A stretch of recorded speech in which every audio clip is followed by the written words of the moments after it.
From his spot in the ruins of East Ghouta, Arif Othman sees the current phase of Syria's war as brutally simple. The longer he holds out against Bashar al-Assad and his allies, the worse it will get, especially at the hands of the Russians.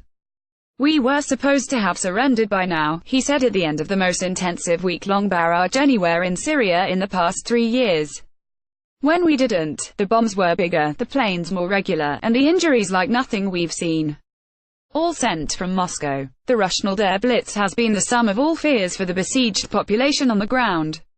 Up to 400,000 people, with nowhere to run, have been pinned down by Vladimir Putin's air force as Syrian and Iranian-backed ground troops edge closer to the largest and most important opposition area anywhere south of Idlib.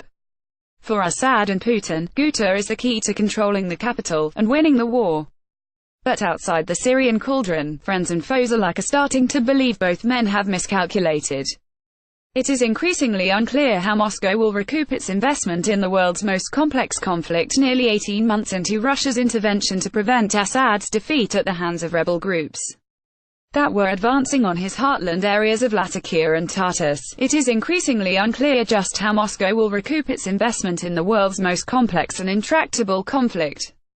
While it no longer appears Assad is in danger of falling, what remains of Syria looks nothing like the pre-war country he used to rule. Central authority in the once rigid police state has been subsumed several times over, first by opposition groups, and then by regional players also increasingly invested in shaping post-war outcomes in their own interests, which only partly align with what Putin wants. Protagonists on both sides are drowning in a swamp they did not see ahead. Putin, in particular, is learning that Syria in its present form is ungovernable. His December claim of victory at a Russian airbase near Idlib has been followed by a dizzying series of events which, on the contrary, have drawn Russia further into the war. At the same time, they have exposed the Assad regime's near-total dependence on proxy support to hold its positions, let alone secure more gains. The statement is looking every bit as premature as George W. Bush's claim of mission accomplished, made in a speech on the flight deck of the USS Abraham Lincoln in 2003 at the end of the war in Iraq. In attempting to showcase a superpower's military strength, the former president instead exposed its diplomatic limitations. Firefighters arrived to extinguish a blaze in eastern Ghouta after an airstrike by pro-Assad troops. Photograph Anadolu agency Getty Images. Across Syria, and in the region itself, alliances that were more or less predictable are now splintered and opaque. A chessboard once easy to read could now outwit a grandmaster of global geopolitics.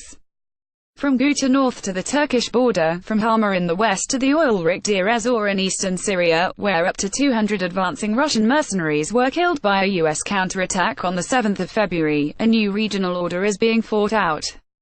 "And we will be trampled like mice under the feet of buffaloes," said Ayman Tara, a volunteer at an aid center in Ghouta, where at least 500 people were killed this past week by Russian and Syrian bombs.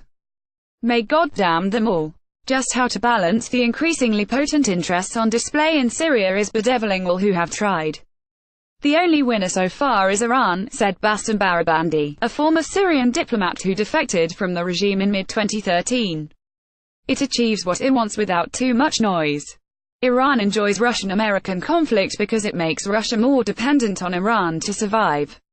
The clash between the US and Russian mercenaries sent to Syria was kept quiet by Moscow, which, in different circumstances, would have complained bitterly if 200 of its citizens had been killed by a rival power.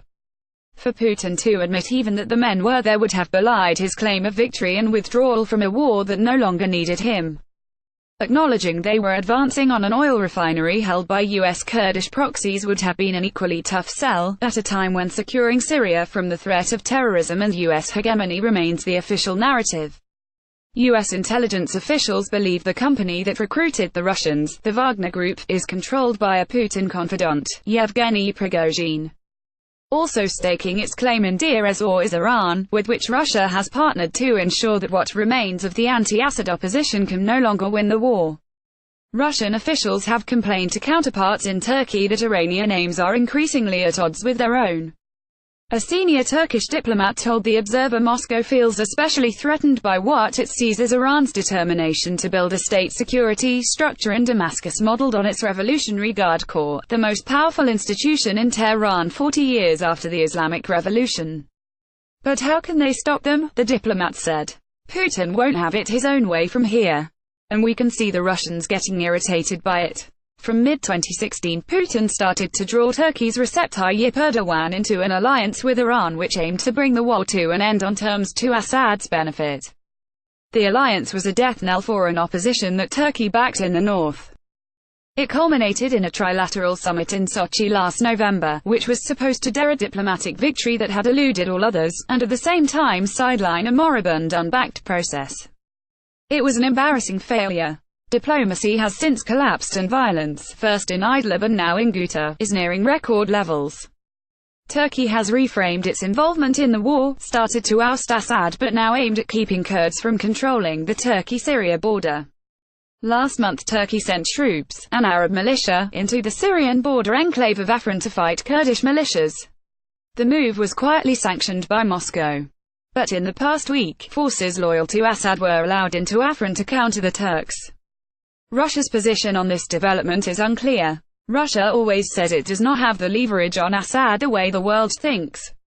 This is true, said Barabandi. Iran has more influence on Assad. Put simply, Iran came to stay in all of Syria and to challenge the US by threatening Israel. Syria will be the theater in any coming war between Hezbollah and Iran against Israel. At least this is what the Iranians are hoping.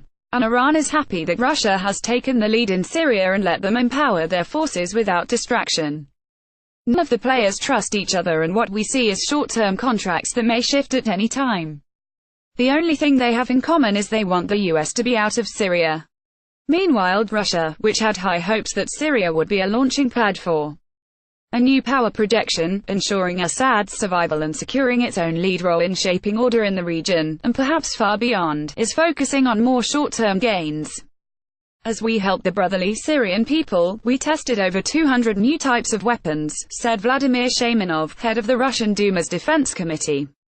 Today our military-industrial complex made our army look in a way we can be proud of. With little to bank, Russia will continue to find its veto at the UN Security Council a potent tool. It has vetoed UN resolutions against Assad 11 times.